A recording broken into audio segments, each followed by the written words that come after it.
દ્રવ્ય નિદ્રા અને ભાવ નિદ્રાની વાત કરી. આપણો જે વિષય ચાલે છે ભાવ નિદ્રા. દ્રવ્ય નિદ્રામાંથી તો અનેક જીવો 5 કારણથી જાગી જાય, પણ ભાવ નિદ્રામાંથી એક એક કારણને લઈને આપણે અલગ અલગ વિષયની વાત કરી રહ્યા છીએ. 2 કારણની વાત થઈ હતી કે કાનમાં શબ્દનો સ્પર્શ થાય અને જીવ જાગી જાય. કોણ જાગી ગયો? ચંડકૌશિક સાપ. સ્પર્શ થવાથી શૈલક રાજર્ષિ. હવે આજે વાત કરીએ આપણે ભૂખ લાગવાથી ભાવ નિદ્રામાંથી કોણ જાગ્યો? પરદેશી રાજા. પછી કુરગડુ મુનિ. બીજું કોઈ? શાલીભદ્ર. બોલો બીજા કોઈ? બસ.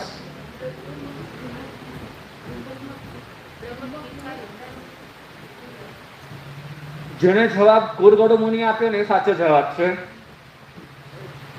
કુરગડુ મુનિ એના કર્મનો એવો ઉદય, ખાધા વગર રહેવાય નહીં. અસાતા વેદનીય શરીરમાં એવો રોગ ઉત્પન્ન થયેલો હતો, જેટલું ભોજન કરે ને બધું જ ભોજન ખતમ થઈ જાય. એને એટલી ભૂખ લાગે, ભૂખ્યા રહી શકે નહીં. અને એની આવી હાલત ગુરુ ભગવાન જાણતા હતા કે આ કુરગડુ મુનિ એને કર્મનો ઉદય છે, વારંવાર એને ભૂખ લાગે છે, બસ એના કર્મને ભોગવવા દો. આમ કરતા કરતા કરતા કરતા સંવત્સરીનો દિવસ આવ્યો. એ દિવસે પણ એનાથી રહેવાયું નહીં. ન રહેવાયું. મારે આહાર કરવો છે, મારાથી ભૂખ્યું રહેવાશે નહીં, વેદના થશે. આવો વિચાર કરીને હાથમાં લીધા પાત્રા. ગુરુદેવ પાસે જાય છે, આજ્ઞા માંગે છે, જાઉં છું ગામમાં ગોચરી વળવા. ગુરુદેવે મુખ સંમતિ આપી, ગોચરી વળવા માટે નીકળ્યા. આ પરિસ્થિતિ તમારા જીવનમાં બને. માની લ્યો કે તમને બધાને ખબર છે સંવત્સરી મહાપર્વ આવે એ દિવસે જૈન શાસનના જેટલા પણ સાધુ સાધ્વીજી હોય એ બધાને શું હોય છે? ચોવ્યાર ઉપવાસ હોય. અને એ દિવસે કોઈક મુનિરાજ પાત્ર લઈને તમારા ઘરે ગોચરી ઓરવા આવે, તમારા મનમાં ભાવ શું આવે? શું ભાવ આવે? બોલો. તમે એમને પ્રેમથી બોરાવો કે ન બોરાવો? નહીં બોરાવશો? હા, તમે બોરાવો ખરા, પણ મનમાં પ્રશ્ન શું આવે? આજે ચોવ્યાર ઉપવાસ છે, આખું વર્ષ કઈ ન કરનારા આજે પણ તપસ્યા કરે છે, અને આજના દિવસે આ પાત્ર લઈને ઘરે વોરવા આવી ગયા. આવે કે ના આવે? વિચાર આવો. ચાલો વિચાર આવે, પણ તમે ગોચરી વોરાવો કે ના વોરાવો? વોરાવો કે પછી કહી દો અમારે સાહેબ આજે મારે ચોવ્યાર ઉપવાસ છે, ઘરમાં કઈ નથી? હા, શું આ વખતે ટ્રાય કરીએ. ગામમાં ગોચરી ઓરવા જાય છે. ગામના લોકોને એવો વિચાર ન આવ્યો. એકાદ 2 ઘર ફર્યા હશે, પેટને પૂરતો આહાર, અને આહારમાં મળી ગયા ભાત. એક પાત્રું ભરીને એને ભાત મળી ગયા. વિચાર કરે છે આટલા ભાતથી મારું પેટ ભરાઈ જશે, પાછા આવી ગયા પોતાના સ્થાને. અમારો નિયમ હોય ગોચરી બોરવા જઈએ, ગોચરી બોરીને આવીએ, સૌથી પહેલા પાત્રા ખોલીને ગુરુ ભગવાનને બતાવવું પડે. ભલે ઉપવાસ હોય, કંઈ પણ હોય, બતાવવું પડે. એમની અમી દ્રષ્ટિ પડે એટલે ભોજન અમારા માટે પ્રસાદ બની જાય, અમૃત બની જાય. લઈને આવ્યા, ગુરુ ભગવંતને ભાત દેખાડ્યા, અમી દ્રષ્ટિ કરી. પછી આવ્યા પોતાના ગુરુ ભાઈઓ પાસે, જે મહાન તપસ્વી હતા. એવી ઉગ્ર તપશ્ચર્યા કરે, કોઈ 28 કરે, કોઈ માસ ખમણ કરે, કોઈ 16 બથ્થા કરે, કોઈ વર્ષી તપ કરે. આવી જબરદસ્ત તપમાં એ ઝૂલનારા એ સાથી એમના મુનિરાજ ગુરુ ભાઈઓ એમની પાસે ગયા. પાત્રું ખોલીને એમને બતાવ્યું કે લો આજે મારી ગોચરીમાં આવ્યું છે. એ જેટલા પણ હતા ને તપસ્વી, બધાને અહંકાર હતો. તેનો અહંકાર? તપ. કે અમે તપ કરી શકીએ છીએ, અમારા જેવો તપસ્વી કોઈ નથી.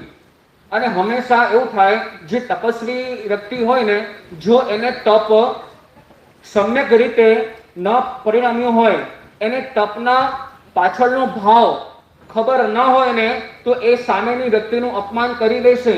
તપસ્વીને એમ જ લાગે કે મારા જેવો તપસ્વી આ દુનિયામાં કોઈ નથી. રોજ ખાનારો વ્યક્તિ હોય ને, એના પ્રત્યે એ તપસ્વીને તિરસ્કાર ભાવ આવી જાય. જો તપનું મહત્વ, તપની વ્યાખ્યા એને બરાબર સમજાય ન હોય ત્યારે આવું થાય. એ બધા તપસ્વી કહેવાના ખાલી તપસ્વી હતા, પણ અંદર એ કુરગડો મુનિ પ્રત્યે એવો દ્વેષ ભાવ, એવો તિરસ્કાર ભાવ મનમાં વિચાર કરે છે કે આજનો આટલો મોટો દિવસ અને ભાત ખાવાની ઈચ્છા કરે છે. કુરગડો મુનિ કહે છે, આપ તપસ્વી છો, આપની અમી દ્રષ્ટિ, માત્ર અમી દ્રષ્ટિ તમે આના પર નાખો તો આ મારા માટે અમૃત બની જશે. પણ નહીં, એ તપસ્વી હતા, એમને અહંકાર હતો, તપનો મદ ચડેલો હતો, એટલે ગુસ્સામાં આવીને તિરસ્કાર કર્યો અને એ ભાતમાં થૂક્યા. શું કર્યું? ભાતમાં થૂકે છે. તમારી થાળીમાં આવીને કોઈ થૂકી જાય, તમે જમવા બેઠા છો, અરે બીજા કોઈની વાત જવા દો, તમે જમી રહ્યા છો, કોળિયો મોઢામાં મૂક્યો, અચાનક મોઢામાંથી કોળિયો પાછી તમારી થાળીમાં પડ્યો, હવે પાછું તમારે એ જ કોળિયો ખાવાનો. ખાશો? અરે તમારા મોઢામાંથી નીકળેલો કોળિયો છે, ખાઓ કે નહીં ખાઓ?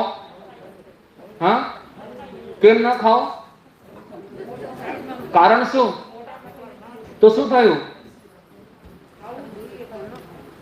માનવ શરીર એટલું ભયંકર, એટલું ખરાબ, સારામાં સારી વસ્તુ અંદર નાખવામાં આવે ને એ ખરાબ થઈ જાય. કોઈ પણ વસ્તુ હોય તો તમારા મોઢામાંથી પડેલો કોળિયો તમે કેમ નહીં ખાઓ? મને જવાબ તો આપો. એમાં કેમ નહીં ખાશો? ખરાબ શું થયું? હજી મોઢામાં નાખ્યું છે અને બહાર નીકળી ગયું છે, બીજું કાંઈ થયું નથી. નહીં ખાઈએ, આપણે નહીં ખાઈએ. આપણા જ મોઢામાંથી નીકળેલો કોળિયો થાળીમાં પડે, આપણે એને ઉપાડીને ફેંકી દઈશું, ખાશું પણ નહીં. પણ અહીંયા આ વિચાર કરો, કુરગડુ મુનિ, એને ખાવાની ઈચ્છા ન હતી. એના કર્મનો એવો ઉદય કે મારે માત્ર મારા પેટને ભરવું છે, મારે ભૂખને શાંત કરવી છે. એને જીભ, એને રસના માટેની કોઈ ઈચ્છા ન હતી. સાદું ભોજન મળી ગયું. એ કહે છે કે તમે દ્રષ્ટિ કરો, બધા થૂકે છે અને એના પરિણામ કેવા ચડ્યા હતા. આ જગ્યાએ આપણે કોઈ હોઈએ ને તો આપણે એને બે ચાર ગાળો સંભળાવી દઈએ, બે ચાર વાતો સંભળાવી દઈએ. હા, મારી પણ દે, આમના જેવા હોય એક લાખો પણ મારી દે. પણ અહીંયા કુરગડુ મુનિ કેવા સમભાવી, એના પરિણામ કેટલા શાંત, પોઝિટિવ. હરેક વસ્તુમાંથી પોઝિટિવિટી મળે આપણને, એમાંથી પોઝિટિવ વસ્તુ શોધી રહ્યા છે અને એવા આનંદમાં આવી ગયા, ખુશખુશાલ થઈ ગયા કે મને માત્ર લુખા સૂકા કોરા કોરા ભાત મળ્યા હતા, આજે તપસ્વીનું અમૃત મને મળી ગયું, એમનું ઘી મળી ગયું. કેવો હું ભાગ્યશાળી, કેવો હું પુણ્યશાળી. એમના આ થૂંક દ્વારા કદાચ હું આહાર કરીશ ને તો આવતીકાલે મને પણ તપસ્યા કરવાનું મન થશે. આવા ચડ્યાતા પરિણામ એ કુરગડુ મુનિ ખૂબ જ આનંદમાં આવી ગયા. એ ભાત લઈને ગયા, પોતાના સ્થાને બેઠા, ભાતને બરાબર મિક્સ કર્યા અને એમની પરિણામ ધારા ઉત્કૃષ્ટ ભાવથી ઉપર ચડવા લાગી. અહીંયા એક એક કોળિયો ખાતા જાય અને પસ્તાવો કરતા જાય, આંખમાંથી આંસુ પડે. માત્ર આંખ નહીં, એમનું હૈયું પણ રડે કે આજનો આવો દિવસ અને કેવા કર્મનો ઉદય કે મારાથી ખાવાથી પણ રહેવાતું નથી. આંખમાં આંસુ, હૈયાની અંદર પણ આંસુ, પણ કોળિયો ખાતા જાય અને ખાતા ખાતા ખાતા ખાતા ખાતા પસ્તાવો કરતા જાય. પસ્તાવો કરતા કરતા એમની પરિણામ ધારા એટલી ઉપર ચડી ગઈ કે ક્ષણ માત્રમાં શું થઈ ગયું? કેવળ જ્ઞાન. આપણે રોજ ખાઈએ છીએ, તમને કયું જ્ઞાન થયું? તમે રોજ ખાઓ છો? અરે 50 દિવસ સુધી એકાસના કરવાના છો, બરાબર ને? એ એકાસનાની અંદર એક દિવસ મીઠાઈ ન આવે તો શું થાય? શું આવે? બોલો, શું મનમાં ભાવ શું આવે? એકાદ દિવસ મીઠાઈ નથી રાખી, ચલો માની લો મીઠાઈ નથી રાખી આપણે, શું આવશે ભાવ? બોલો. અરે ક્યાંક ને ક્યાંક સંઘવાળા પ્રત્યે અભાવ આપણને આવી જાય. અરે આ કુરગોડો મુનિ છે, તમે શીખો આના ઉપરથી કાંઈ. આ આદર્શ છે આપણા જીવનમાં. એમને રસ નતો લેવો, એને સ્વાદ નતો લેવો, માત્ર પેટની ભૂખને શાંત કરવો હતો. અને એના પરિણામ એવા ચડ્યા કે ડાયરેક્ટ એમને કેવળ જ્ઞાન થઈ ગયું. હજી આ વાત થોડીક આગળ વધશે.